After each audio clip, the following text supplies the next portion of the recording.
Hey everyone, Mr. Goldenbaum here, and by popular request, we're going to dive into a consistent counter to the 7-star Leviathan outside of that classic mirror matchup. Now, many of you have 5, 10, or even 15 Leviathans in your fleet chart. Well, I'm here to tell you that that's not an issue at all. All you need is a 6 or 7-star Executor.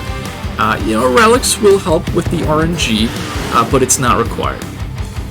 And with that, let's get just right into the first clip to show you that it's actually possible.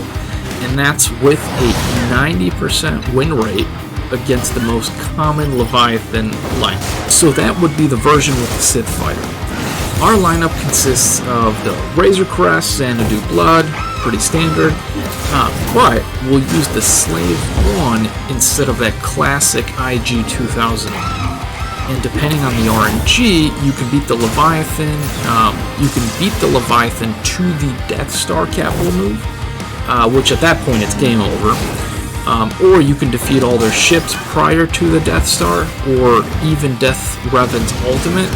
Or I would say the most common situation is you're going to lose your capital ship, but you're going to be able to clear the remaining enemy ships on the board. You need to start off with that triple attack one. But again, with Slave 1 instead of the more commonly used IG 2000. The beauty of a Slave 1 is that you have that 55% chance to damage the enemy a second and third time with the basic.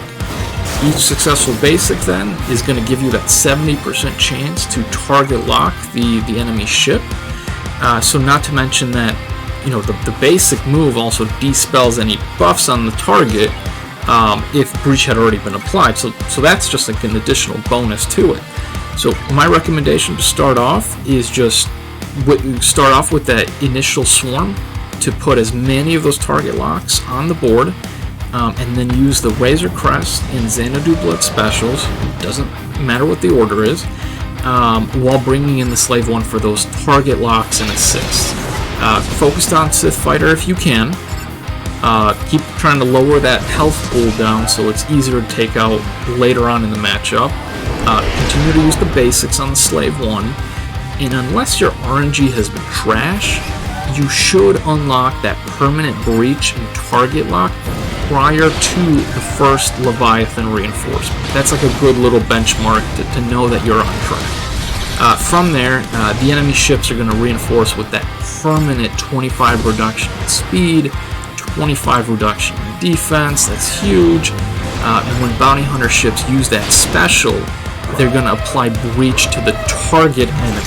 And if they apply that breach, they're dispelling all dispellable debuffs on themselves. I mean, these are very powerful abilities. And once you hit that permanent breach, you're also going to unlock that Tenacious Pilot ability on the Razor Crest. That's that blue modifier that you can see on the screen. And that will not only give the Razor Crest those permanent buffs, but it's also going to provide a boost of 25% offense and 25 speed to all of those bounty hunter ships. And if you defeat a marked enemy that, based on Razor Crest's basic, which applies marked if they already have a breach, you're going to reduce cooldowns on all your bounty hunter ships. All that's huge. And not to mention that all breached enemies are going to have that 30% reduced critical damage as well. From there, you should be able to clean up that Sith Fighter. I know I kind of skipped around here, but you'll be able to clean up that Sith Fighter. Since they're the weakest, they don't have that revive that happens after you take them out the first time. And then you're going to want to try to focus down that Fury class Interceptor to stop that constant health and protection recovery. And then you really just mop up what's left. You want to make sure to apply that cleanse and recovery onto the Slave 1 to try to keep it alive, beat those concussion mines. But that's really all there is to it. You can really see it's all about hitting those permanent breaches to give you that massive damage and speed boost on your fleet, while severely hindering your opponent. Now, if you fail to hit enough of those target locks, and it's RNG that can happen, your opponent fleets are going to be too fast and too strong for you to overcome. It's going to be a snowball that you're not going to be able to keep up with. That Fury class interceptor, I believe it can recover like 40% health and protection on all Sith Empire fleets. Those concussion mines and the B-28 bombers, that's going to further grant all that additional health and protection regeneration on those Sith Empire fleets.